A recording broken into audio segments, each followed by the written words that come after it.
All right, guys, I have put this off for far too long. 2017 GX in desperate need of a power steering flush. Now, there are several ways that you can go about that. We're just gonna go old school with this.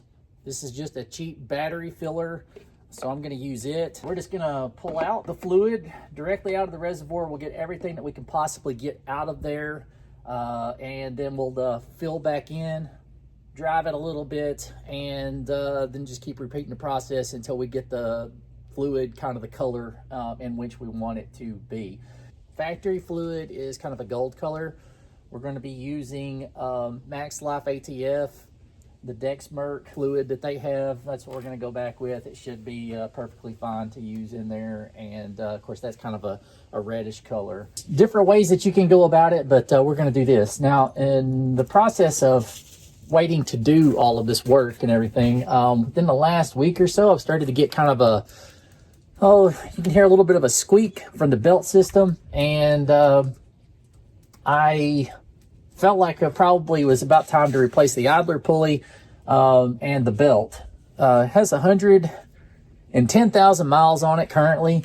That progressively got worse, just intermittently. Yesterday, however, I started it up to move the vehicles around. We were having Christmas, and I needed to free up some driveway space, and started it, walked away from it for about 2 minutes, and then came back, and I mean, it was howling pretty good, and it eventually subsided after it got warm. But yeah, I don't think I need to neglect that anymore, so gonna change the belt, probably change the tensioner and the idler pulley, and see if we can get that corrected.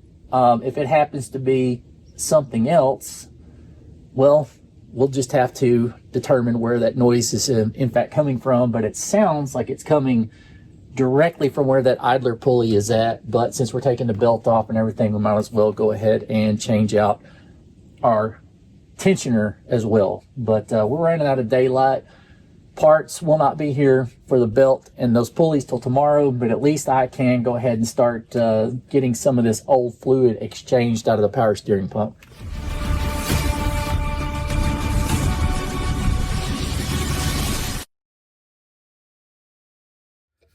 All right, now if you wanted to rig something up to where you could pull from directly back through the return and suck the fluid back through, you just disconnect your hoses here and go from there. But like I said, this is the most cost-effective thing that you can possibly do. Not necessarily the best, but at least the most cost-effective. And you can see that is pretty gross. So you just put that in there.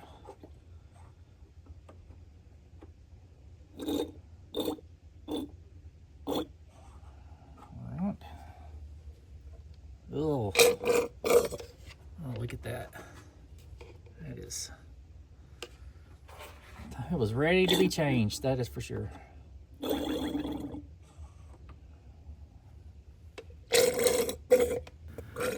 After the first couple of pulls out of the reservoir, you start to get diminishing returns of power steering fluid coming out. And after the first couple of cycles, I would just do about 2 to 3 good pulls, and then I would add more fluid at that point in time. Where it looked like I was kind of at the low end of the fill line where you fill it when it's cold. Honestly, it's got less than that because it looks like it's just kind of stained in. So it was quite a bit lower than where it actually looked like it was. Anyway, that should look a little bit better once I get some fluid in there, but I'll have to be really careful not to overfill at this point. So.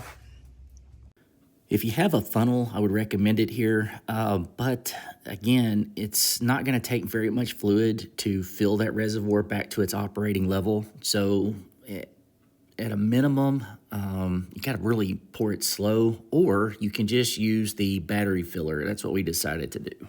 All right, so I just decided to use our turkey baster. This way I can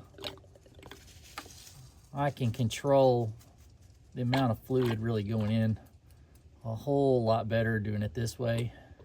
And I might have gotten just a tad bit too much in there. It is extremely hard to tell because, like I said, that is just pretty much just kind of stained in. So may pull just a little bit out, but see if I can get enough light pushing through that I can see exactly where my level is at. And you know, our next step would just be to basically just drive the vehicle for a bit. It looks like it would be a painstakingly slow process. I'll let you know just how many cycles that we end up doing before we actually make a noticeable difference in the color of the fluid. With the level where we want it, return your cap to your power steering reservoir and get ready to drive the vehicle.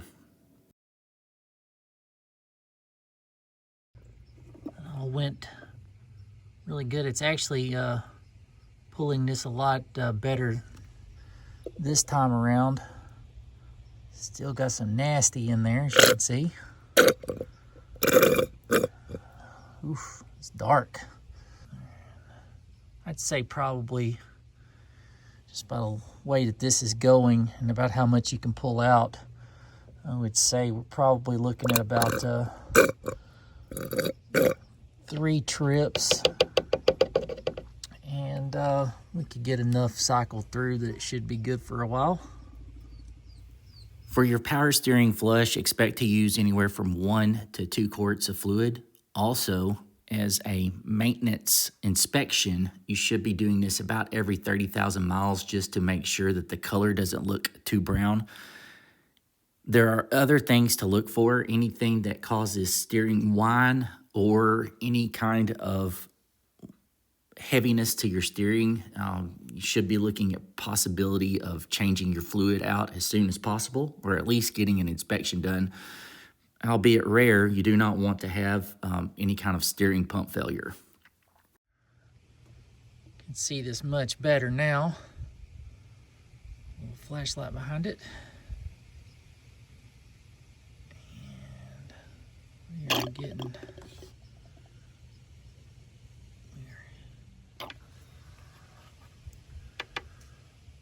All right, guys, this is one of the easiest maintenances that you can do. Anybody can do it. The turkey baster / battery filler that we used cost about $6 to $8, I think. Got it off of Amazon. You could get that at any part store. Expect to pay, similar pricing, I guess. We utilized 2 quarts of Max Life ATF for this job. We used a little bit over 1 quart, and we did 5 flush cycles. And while we went for our drive, we made sure that the motor got up to an operational temperature. Also did plenty of turns left and right. Near lock, pulling into and out of some parking spots and different things. And then it just, just kept repeat the process over and over. If the monotony doesn't get to you, should be fairly easy. Anybody can do it. Much quieter at this point, and like I said, I'll probably give it a few months, and then we may end up just repeating the process just to ensure that we got plenty of the old grimy fluid back out of there. But expect to take about 1 quart or so.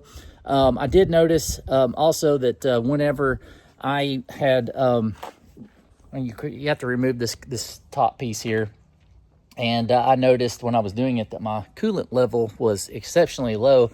But it did look like when it had been flushed this summer that it possibly had a little bit of an air pocket. As you could see where some of the residue had belched up on here. I filled it back up. It was a little warm. It hadn't completely cooled off yet, so I pulled it back up to almost near the fill line. Today, of course, it hasn't been ran in over 2 days. It's sitting right in the middle. I will be watching that just to make sure that we don't have some other issue that is pulling it down. Should be like your crossover pipes or another leak. Working my way through everything, and if you like this kind of GX content, please subscribe to the channel. Thank you guys so much.